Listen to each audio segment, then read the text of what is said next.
The Government Accountability Office estimates the federal government loses between $233 billion to $521 billion annually to fraud based on data from 2018 to 2022.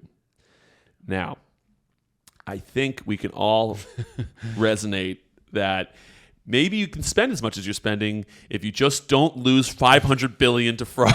What? I mean, fraud's a broad term. Yeah, but... and I didn't do any more research than this. Right. It was more of a not that this is funny, but it was more of a, of course we're losing $500 billion to fraud, according to the Government Accountability Office. Yeah. And it's just like, when we're talking about the deficit, the debt, whatever it is, like when you're talking about, all of these things, it's like, all right, well, listen, maybe we do the easy things first. Right. Maybe we cut the $500 billion in fraud to 250. Let's just do it to even 400. Let's try 1 billion. Well, save $1 billion. To the point of Sean was like, who's going to come out and try to take on these issues of whether it's debt or government, misspending is definitely the Trump camp, because he's touted a couple times of this government efficiency agency and Elon Musk running it. And Elon's been vocal saying, hey, Elon was doing something.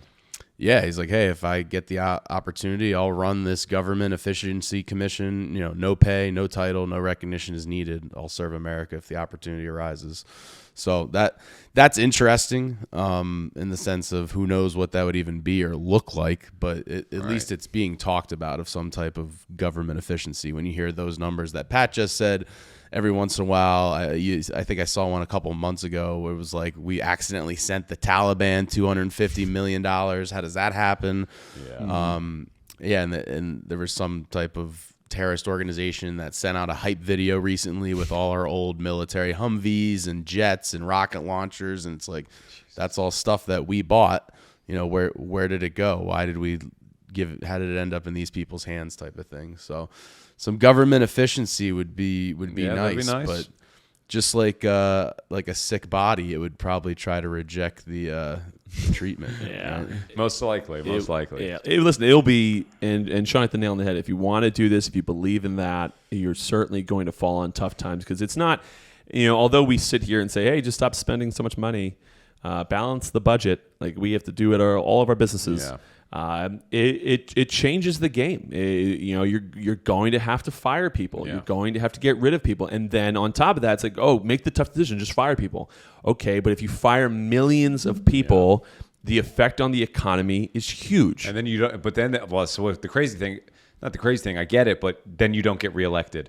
Everybody hates you. You are the. Oh yeah, because the economy's you're done. The You economy's, suck. yeah, Worst right. president ever. Well, that's what they always say. The second term is always better because you don't care about getting reelected, Right. but you still have pressure from your party Sure. to do a good job, so they can Exactly. keep going. So listen, the cycle just continues. Exactly. But it is. It's not an easy process to balance the budget first off, to balance the budget in a corporation that can literally print money.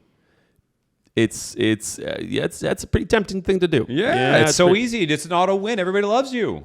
Yeah, It's the path of least resistance. We're short a couple trillion. Just turn on the printer. Listen, we won't Fire up the HP desk jet. Listen, but Monday we're back on. We aren't printing anything. Diet starts Monday. Diet starts Monday. Things are changing around here. No spend March. Now let's just quickly get us out of debt. But Monday, oh no, we are responsible. Yeah, you